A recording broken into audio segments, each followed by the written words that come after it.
আফ্রিকার জঙ্গলের ভেতর লুকিয়ে আছে এক রহস্যময় শহর। বলা হয়ে থাকে এই শহরটি কিং সুলেমান তৈরি করেছিলেন। সেই শহরে রয়েছে মহামূল্যবান গুপ্তধন, কিন্তু ওই গুপ্তধন যারাই আনতে যেত তাদেরই মৃত্যুবরণ করতে হতো, কারণ সেখানে রয়েছে শত শত মৃত্যুর ফাঁদ, রয়েছে জঙ্গলি পশুদের আক্রমণ। কিন্তু কি এমন গুপ্তধন রয়েছে যার জন্য লক্ষ লক্ষ মানুষ মৃত্যুবরণ করেছে? তো বন্ধুরা, এই রহস্য উদ্ঘাটন করতে চলেছি, চলুন শুরু করা যাক। গল্পের শুরুতেই আমরা একটা কন্ট্রোল রুম দেখতে পাই, যেখানে ক্যারেন এবং তার সহকর্মী চার্লসের সঙ্গে যোগাযোগ করছিল। চার্লস এখন আফ্রিকার গভীর জঙ্গলে কঙ্গোতে আছে। সেখানে গিয়েছিল একটি রহস্যময় হীরা খুঁজে বের করতে। আসলে চার্লস এবং তার টিম একটি বিশেষ ধরনের ডায়মন্ড খুঁজছে, যার নাম হলো অলিভিয়া। বলা হয় এই ডায়মন্ডের শক্তি এতটাই বেশি যে এর মাধ্যমে পৃথিবীর ইতিহাস বদলে যেতে পারে এবং পাশাপাশি আরও অনেক ভয়ানক কাজ করা যাবে। কিন্তু চিন্তার বিষয় হলো, এই শক্তি যদি কোনো ভুল মানুষের হাতে চলে যায় তাহলে পৃথিবী ধ্বংস হয়ে যেতে পারে। এরপর অনেক খোঁজাখুঁজির পর অবশেষে চার্লস ব্লু ডায়মন্ডের কিছু অংশ খুঁজে পায় আর এটিকে লেজার বন্দুকের ভেতরে প্রবেশ করায়। এরপর তার মাধ্যমে ক্যারেনকে একটি ডেমো দেখায়। ক্যারেন তার এই চমৎকার দেখে অবাক হয়ে যায়, কারণ এই ডায়মন্ড এতটাই শক্তিশালী ছিল যে লেজার রশ্মির মাধ্যমে পৃথিবীর থেকে চাঁদের উপরে গর্ত তৈরি করা যেত। ক্যারেন যখন চার্লসের সঠিক লোকেশন খুঁজে বের করার চেষ্টা করছিল, ঠিক সেই মুহূর্তে কিছু সমস্যার কারণে হঠাৎ করে চার্লসের সঙ্গে তাদের যোগাযোগ বন্ধ হয়ে যায়। এরপরে আমরা দেখতে পাই চার্লসের এক বন্ধু বলে, আমার মনে হয় এটাই ডায়মন্ডের আসল জায়গা। এই কথা বলার পর সে চার্লসকে নিয়ে একটি রহস্যময় লেকের সামনে আসে, যার নিচ দিয়ে একটি গোপন সুড়ঙ্গ চলে গেছে। চার্লস এবং তার বন্ধু লেকের নিচ দিয়ে সেই সুড়ঙ্গ পেরিয়ে চলে যায়, কিন্তু সেখানে গিয়ে যা দেখে তাতে তারা পুরোপুরি হতবাক হয়ে যায়। মূলত এখানে এসেছিল ডায়মন্ড খুঁজতে, কিন্তু সে আবিষ্কার করে ফেলেছে একটি প্রাচীন শহর। হয়তো এই শহরের মধ্যেই কোথাও লুকিয়ে আছে সেই বিশেষ ব্লু ডায়মন্ড, যা এতদিন তারা খুঁজতেছিল। সবাই তখন অনেক বেশি খুশি হয়ে যায়, কিন্তু তাদের এই আনন্দ হয়তো বেশিক্ষণ থাকবে না। হঠাৎ করে জঙ্গলের অন্ধকার থেকে বেরিয়ে আসে কিছু অজানা প্রাণী। এরপর চার্লস এবং তার দলের উপর ভয়ানকভাবে আক্রমণ করে। সিন কাটার পর আমরা দেখতে পাই ক্যারেন তখন চার্লসের সঙ্গে যোগাযোগ করার চেষ্টা করছে। একটু পরে চার্লসের ক্যামেরা কানেক্ট হয়, কিন্তু তারা যা দেখতে পায় এতে ক্যারেন খুবই ভয় পেয়ে যায়। আমরা দেখি চার্লস এবং তার টিমের সবার নিথর দেহ মাটিতে পড়ে আছে। এর মানে হয়তো তারা আর কেউ বেঁচে নেই। কিন্তু তখনই কিছু একটা হঠাৎ ক্যামেরার সামনে এসে সেটাকে পুরোপুরি নষ্ট করে দেয়। সবকিছু এত তাড়াতাড়ি ঘটে যাচ্ছিল যে ক্যারেন এবং তার দল কিছুই বুঝতে পারে না। এই ঘটনা দেখার পর ক্যারেন প্রচণ্ড চিন্তায় পড়ে যায়। তার প্রিয় মানুষ চার্লস এখন কোথায় রয়েছে? হ্যাঁ, আপনারা ঠিকই ধরেছেন, সে চার্লসকে ভালোবাসে। এখন প্রশ্ন হলো, সে কি বেঁচে আছে? আর কি বা তার সঙ্গে ঘটেছিল? চলুন ভিডিওর সামনেই আমরা তা জানতে পারবো। এত কিছু ঘটে যাওয়ার পরেও তাদের বস ট্রাভিস এইসব নিয়ে খুব একটা চিন্তিত নয়, বরং সবথেকে বেশি ডায়মন্ডের ব্যাপারে ভাবছিল। এতগুলো মানুষ যে মারা গেল তা নিয়ে তার কোনো মাথা ব্যথা নেই। অবশ্য এর কারণে ছিল, তার মতে এই বিশেষ ব্লু ডায়মন্ড তার কোম্পানির ভবিষ্যৎ বদলে দিতে পারে।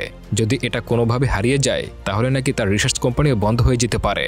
তাই ট্রাভিস তখন ক্যারেনকে বলে, সে যদি নিজে কঙ্গোর জঙ্গলে গিয়ে চার্লসের সন্ধান করে তাহলে সে তার জন্য সমস্ত রকমের সাহায্যের ব্যবস্থা করতে পারে। কিন্তু ক্যারেন ইতিমধ্যেই বুঝতে পেরেছে ট্রাভিস তাকে জঙ্গলে পাঠানোর মূল উদ্দেশ্য হলো ডায়মন্ড খুঁজে বের করা। চার্লস বা তার দলের উপরে কোনো চিন্তা নেই। তবে ক্যারেন এটা বুঝতে পারলেও সে যেতে রাজি হয়, কারণ সে তো চার্লসকে ভালোবাসে। তবে সে ট্রাভিসকে হুমকি দিয়ে বলে, যদি দেখি আমাকে শুধুমাত্র ডায়মন্ডের উদ্দেশ্যে পাঠানো হয়েছে বা আমার সঙ্গে কোনো রকমের বেইমানি করার চেষ্টা হচ্ছে, তাহলে এমন কিছু করব যা তুমি কল্পনাও করতে পারবে না। এইসব বলার পেছনে ক্যারেনের গভীর একটি রহস্য লুকিয়ে আছে, যা আমরা ভিডিওর সামনে গেলেই বুঝতে পারবো। এরপর ক্যারেন পুরোপুরিভাবে তৈরি হয় ওই জঙ্গলে যাওয়ার জন্য। অন্যদিকে আমরা পিটার নামের এক বিজ্ঞানীকে দেখতে পাই। সে এমন একটা ডিভাইস আবিষ্কার করেছে যার মাধ্যমে সাইন ল্যাঙ্গুয়েজকে ভাষায় রূপান্তর করা যায়। আসলে এই ডিভাইসের সাহায্যে বোবা মানুষও কথা বলতে পারবে, যা সত্যি একটি অসাধারণ আবিষ্কার। তার এই গবেষণার জন্য সে বেছে নিয়েছে একটি গরিলাকে, যার নাম অ্যামি। দেখা যায় অ্যামি খুবই বুদ্ধিমান। পিটার তাকে অনেকদিন ধরে এই ডিভাইসের সাহায্যে সাইন ল্যাঙ্গুয়েজ শিখাচ্ছে। এই কারণে পিটার একদিন সবার সামনে তার এই আবিষ্কার প্রদর্শন করে। সেখানে আসা সমস্ত লোক অ্যামির এরকমের কথা বলা দেখে অবাক হয়ে যায়। সবাই তার এই আবিষ্কারের জন্য তার অনেক প্রশংসাও করে। কিন্তু এসবের মাঝেও পিটার বেশ চিন্তিত, কারণ অ্যামি প্রায় সময় দুঃস্বপ্ন দেখত।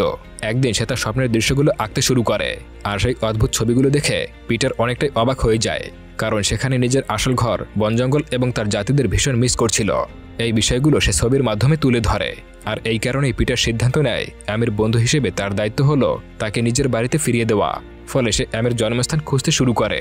এভাবে অনেক খোঁজাখুঁজির পর অবশেষে সেই কাঙ্ক্ষিত স্থান খুঁজে পায়। কিন্তু অদ্ভুতভাবে আমরা দেখতে পাই এটা ঠিক সেই জায়গা যেখানে চার্লস এবং তার দলের সবাই রহস্যজনকভাবে হারিয়ে গিয়েছিল। সবটা জানার পর পিটার ঠিক করে, যেভাবেই হোক আমি তাকে তার জাতির কাছে ফিরিয়ে দেব। কিন্তু তার এই জঙ্গলের অভিযানের জন্য অনেক অর্থের দরকার ছিল।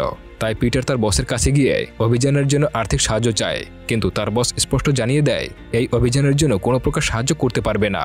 পিটার তখন পুরোপুরি হতাশ হয়ে পড়ে, সে কি করবে বুঝে উঠতে পারছিল না। ঠিক তখনই হেমলক নামের এক রোমানিয়ান ব্যবসায়ী তাকে বলে সে পিটারকে জঙ্গলে যেতে সাহায্য করতে পারে, কিন্তু এখন প্রশ্ন হলো সে কি কোনো স্বার্থ ছাড়াই তাকে অর্থ দিতে চেয়েছিল? তা কিন্তু নয়। আসলে মেইন ঘটনাটা হলো হেমলক বহুদিন ধরেই এক রহস্যময় প্রাচীন শহরের সন্ধান করছিল, যার নাম হচ্ছে the last city of gen.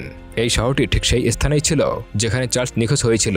Hemlock একটা প্রাচীন বই থেকে এই গুপ্ত শহরের ব্যাপারে জানতে পেরেছে। একসময় কিং সুলেমান নামের এক রাজা এই জঙ্গলে ব্লু ডায়মন্ড খোঁজার জন্য অভিযান করেছিল। বলা হয় সেই শহরে লুকানো আছে মূল্যবান সেই ডায়মন্ড। এমনকি সেই বইটির এক পৃষ্ঠায় আঁকা একটা বিশাল চোখের চিহ্ন দেখতে পায়, ঠিক যেমনটা অ্যামি এঁকেছিল। এখন হেমলকের মনে হতে থাকে অ্যামি যেহেতু সেই শহরেই বড় হয়েছে, তাই সে খুব সহজেই তাদেরকে ওই গুপ্ত শহরে নিয়ে যেতে পারবে। মূলত ঠিক এই কারণে হেমলক পিটার ও এমিকে সাহায্য করতে রাজি হয়েছে। কিন্তু পিটার হেমলকের এই গোপন পরিকল্পনা কিছুই জানত না। সে মনে করেছিল হেমলকও হয়তো পশু পাখি ভালোবাসে, তাই এমনটা করছে। তাদের সব প্রস্তুতি শেষ হলে পরদিন তারা জঙ্গলের অভিযানের জন্য বিমানবন্দরে চলে আসে। কিন্তু প্লেনে ওঠার সময় পিটার এবং ক্যারেনের সঙ্গে দেখা হয়।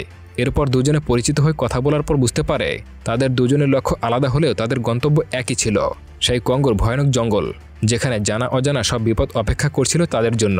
ঠিক তখন আমরা দেখি ক্যারেন তাদের সুরক্ষার জন্য আধুনিক সব অস্ত্র সাথে নিয়েছে, যা তাদের জঙ্গলের ভেতরে টিকে থাকতে সাহায্য করবে। দীর্ঘ অনেক সময় যাত্রা করার পর তাদের বিমানটি সেন্ট্রাল অফিসে এসে ল্যান্ড করে, কিন্তু সেখানে তখন আতঙ্কবাদীদের ভেতর যুদ্ধ চলছিল। মানে তাদের জঙ্গলে যাওয়ার জন্য এখন অনেকটাই কঠিন হয়ে গেছে। তাই ক্যারেন সেখানকার মুনিরা নামক এক স্থানীয় লোককে তাদের দলে নেয়, কারণ সে ওই জঙ্গলকে খুব ভালোভাবেই চিনত। সে তাদেরকে জঙ্গলের ভয়ানক সব বিপদ থেকে রক্ষা করবে। এরপর তারা বিমানে করে ফাইনালি ওই জঙ্গলের উদ্দেশ্যে রওনা দেয়। বেশ অনেকটা সময় যাত্রা করার পর তারা কঙ্গোর জঙ্গলের উপরে চলে আসে। তবে এখন তারা নিরাপদ একটা জায়গা খুঁজছিল যেন তাদের বিমানটি তারা ল্যান্ড করতে পারে। কিন্তু ঠিক তখনই জঙ্গলে থাকা আতঙ্কবাদীরা তাদের প্লেনটির দিকে মিসাইল নিক্ষেপ করে। এতে করে তাদের বিমানের বেশ কিছু অংশ ভেঙে যায়। সবাই বুঝতে পারে যে কোনো সময় এই বিমানটি ক্র্যাশ করতে পারে।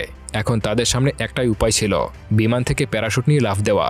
তা না হলে এই বিমান মাটিতে ক্র্যাশ করলে তাদের পরিণতি হবে মৃত্যু। এজন্য অবশেষে সবাই প্যারাশুট নিয়ে বিমান থেকে লাফ দেয়। কিছুক্ষণ পর আমরা দেখতে পাই সবাই নিরাপদে জঙ্গলের মধ্যে নামতে সক্ষম হয়েছে। তারা এত বড় বিপদ থেকে বাঁচার পরেও সবাই অনেকটাই ভয়ের মধ্যে ছিল, কারণ যে কোনো সময় এই জঙ্গলে তাদের উপরে বিপদ নেমে আসতে পারে। সবাই অনেক ক্লান্ত থাকার কারণে সেখানে তাঁবু তৈরি করে। মূলত আজকের রাতটা তারা এখানেই থাকবে বলে সিদ্ধান্ত নেয়। অন্যদিকে ক্যারেন স্যাটেলাইটের মাধ্যমে তার বস ট্রাভিসের সঙ্গে যোগাযোগ করে এবং তাদের বর্তমান অবস্থা জানিয়ে দেয়। এভাবে সেদিনকে রাতটা কোনো মতে কেটে যায়। তবে জঙ্গলের মধ্য দিয়ে চলাটা তাদের জন্য খুবই বিপজ্জনক ছিল, কারণ চারদিকেই তাদের জন্য মৃত্যু অপেক্ষা করছিল। এভাবে অনেক সময় চলার পর সন্ধ্যার দিকে জঙ্গলে বৃষ্টি পড়তে শুরু করে। এতে করে সবাই অনেকটাই সমস্যায় পড়ে যায়। কিন্তু এরপরে কোনো রকমের করে তারা সামনের দিক এগোতে থাকে। তবে তাদের গন্তব্যের জন্য শুধু বৃষ্টি বাধা নয়, কিছু পথ এগিয়ে গেলে তারা জঙ্গলে থাকা আদিবাসীদের সামনে চলে আসে। এই আদিবাসীরা ছিল খুবই ভালো মনের মানুষ। তারা কথা বলে বুঝতে পারে ক্যারেন সহ বাকি সবাই তাদের জন্য বিপজ্জনক নয়। ক্যারেন যখন আদিবাসীদের কাছে চার্লস এবং তার দলের লোকজনের কথা জিজ্ঞাসা করে, আদিবাসীরা তেমন কিছুই বলতে পারে না। তবে তারা বিদেশি একজন লোককে সেখানে আহত অবস্থায় খুঁজে পেয়েছে। এরপর আমরা সেই লোককে দেখতে পাই। তার অবস্থা খুবই খারাপ ছিল। সে কোনোভাবেই তার শরীর নাড়াচাড়া করতে পারছিল না। ক্যারেন তার কাছে গিয়ে চার্লসের ব্যাপারে জিজ্ঞাসা করে, কিন্তু এখানে সে অ্যামিকে দেখে ভয় পেয়ে যায়।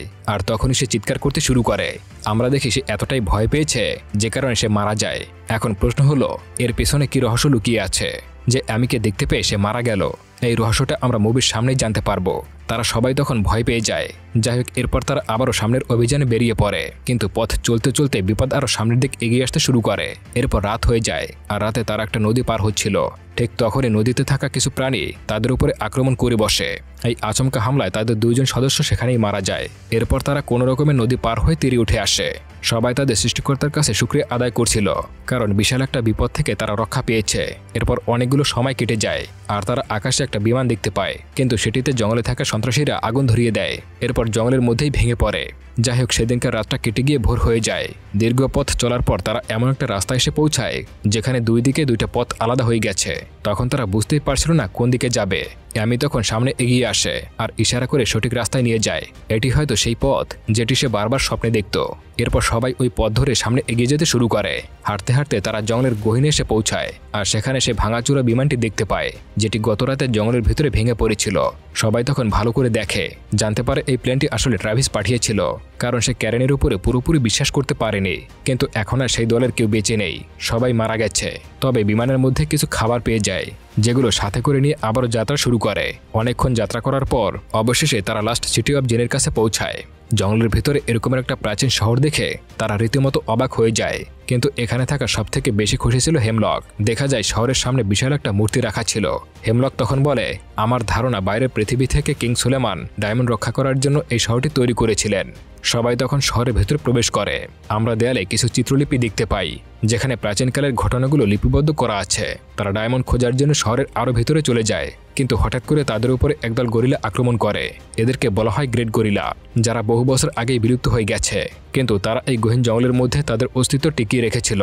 ক্যারেন সহ সেখানে সবাই ভয় পেয়ে যায়। এই গরিলাগুলো দেখে মনে হচ্ছিল তারা এই জায়গাটাকে পাহারা দিচ্ছে বহু বছর ধরেই। তবে এই গরিলাগুলো খুবই ভয়ানক। সবাই তাদের অস্ত্র দিয়ে গরিলাগুলোর সঙ্গে লড়াই করার চেষ্টা করে। এদিকে ধীরে ধীরে গরিলাদের সংখ্যা বাড়তে শুরু করে, ফলে তারা বাধ্য হয়ে সেখান থেকে বাইরে চলে আসে। এখন হয়তো আপনারা বুঝতেই পারছেন চার্লসের সঙ্গে থাকা সেই লোকটি কেন এমিকে দেখে ভয়ে মারা গিয়েছিল। যাই হোক, সেই রাতটা তারা জঙ্গলের একটি জায়গায় তাঁবু করে কাটিয়ে দেয়। পরের দিন সকালে তারা আবারও সেই শহরের মধ্যে প্রবেশ করে। হেমলক তখন দেয়ালের চিত্রগুলো দেখে বুঝতে পারে এই গরিলাগুলোকে মূলত কিং সুলেমান প্রশিক্ষণ দিয়েছিল, যাতে করে এরা ব্লু ডায়মন্ডকে বাইরের শত্রুর হাত থেকে রক্ষা করতে পারে। এদিকে পিটার সেখানে অনেকগুলো কঙ্কাল দেখতে পায়, আর সে ভয় পেয়ে যায়। সে ভাবতে থাকে এই মানুষগুলো তাদের আগে এখানে এসে মারা গিয়েছে। এখানে সবাই বুঝতে পারে তারা বেশিক্ষণ থাকলে তারাও মারা যেতে পারে। এজন্য তারা সিদ্ধান্ত নেয় যত তাড়াতাড়ি সম্ভব এই জঙ্গল থেকে বেরিয়ে যাবে। ঠিক তখনই সেখানে আগ্নেয়গিরি জ্বলে ওঠে। ওই শহরের মধ্যে প্রচণ্ড ভূমিকম্প শুরু হয়। ভূমিকম্পের জন্য ক্যারেনের সাথে থাকা সবাই সেখানে বড়সড় একটা খাদে পড়ে যায়। তবে এতে করে তাদের সুযোগ আরও বেড়ে যায়, কারণ সেই সুড়ঙ্গের ওপাশেই রয়েছে কাঙ্ক্ষিত সেই ব্লু ডায়মন্ড। সবাই সেখানে হেঁটে গেলে তারা অবাক হয়ে যায়। তারা দেখতে পায় তাদের কাঙ্ক্ষিত ব্লু ডায়মন্ড ছড়িয়ে ছিটিয়ে আছে, যার জন্য এত ঝুঁকি নিয়ে এই জঙ্গলে এসেছিল। এটা দেখতে পেয়ে তারা সবাই খুশি হয়ে যায়, কিন্তু তাদের এই খুশি হয়তো বেশিক্ষণ থাকবে না, কারণ গ্রেট গরিলারা এখানেই থাকতো। এরপর দেখা যায় গরিলা তাদের উপরে আক্রমণ করতে শুরু করে। তারা বিদেশি অস্ত্রের সাহায্যে গরিলাদের সঙ্গে লড়াই করে যাওয়ার চেষ্টা করছিল, তবে এতে তেমন কোনো কাজ হয়নি, কারণ গরিলারা সংখ্যায় ছিল অনেক। দেখা যায় হেমলক সেই গরিলাদের হাতে খুব বাজেভাবে মারা যায়। এদিকে ক্যারেন দেখতে পায় চার্লসের নিথর দেহ কঙ্কালের মধ্যে পড়ে আছে। এসব দেখে সে মানসিকভাবে ভেঙে পড়ে, কারণ যার জন্য সে এতদূর এসেছে সেই মানুষটি আর বেঁচে নেই। এদিকে আগ্নেয়গিরি লাভা ধীরে ধীরে সব জায়গায় ছড়িয়ে পড়তে শুরু করে। অন্যদিকে পিটারকে গরিলারা চারদিক থেকে ঘিরে ধরে। ঠিক তখনই সেখানে অ্যামি এসে তাদেরকে বাঁচিয়ে নেয়। এরপর দেখা যায় তারা অল্প কিছু মানুষ এই ভয়ঙ্কর জঙ্গল থেকে বেরিয়ে আসে।